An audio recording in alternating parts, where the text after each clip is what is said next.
Ce projet il correspond à une intention que j'ai moi depuis longtemps en tant que psychomotricienne de pouvoir intervenir en amont. Cet outil qui s'appelle le MISP, Massage in School Programme, c'est les enfants entre eux qui se massent. Quand il est bienveillant, bien sûr, produit du bien-être, de la détente. Le toucher, c'est le premier sens que l'être humain acquiert in utero. C'est le dernier qu'on perd à la fin de la vie. Si on n'était pas du tout touché, on en mourrait. C'est quelque chose de vital. Après, ça peut faire beaucoup de bien, mais ça peut aussi faire beaucoup de mal et ça peut faire peur.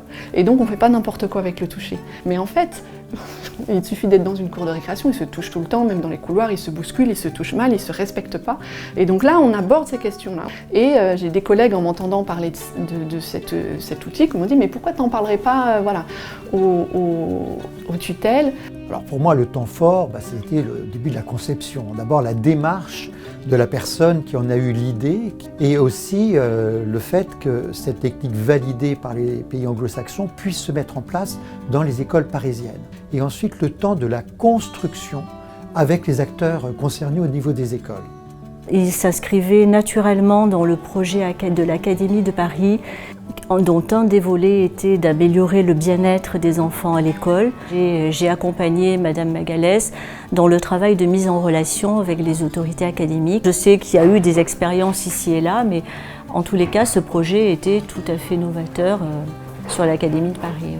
Mais ce qui m'a très intéressé, c'était de découvrir les dessins des enfants tout au long du dispositif. On a pensé à faire dessiner ou écrire aux enfants comment ils se sentaient avant le massage et après le massage. Et là, on a eu évidemment beaucoup de retours positifs, des choses assez drôles de certains enfants, des choses pas toujours compréhensibles, mais on a été assez choqués de voir que certains enfants, quelques-uns, se sentaient clairement, ils l'écrivaient et le dessinaient moins bien après le massage qu'avant le massage. Comment dire, ça a été une révélation qui a été très utile et instructive pour comprendre que la force de cet outil de massage entre enfants, c'est vraiment que, premièrement, ça agit dans les relations, ça remanie les relations entre les enfants, c'est question de consentement, de respect. On ne peut pas se détendre si on est massé par un camarade avec qui on vient de se disputer il y a 3 minutes dans la cour de récréation. Au niveau personnel, ce projet m'a fait prendre encore plus conscience combien le renforcement des compétences psychosociales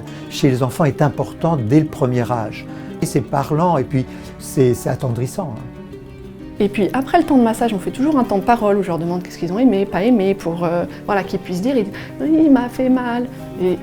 Et donc je les vois en très peu de temps apprendre qu'ils peuvent juste se retourner et dire « s'il te plaît, tu peux faire moins fort ». Et c'est pas du tout la même chose que d'aller dire « maîtresse, il m'a fait mal ». Ils apprennent vraiment à régler ces questions de respect entre eux. Et ça, c'est des anecdotes vraiment répétitives et que je trouve... quand ils apprennent ça dans un jeune âge, c'est gagné, quoi.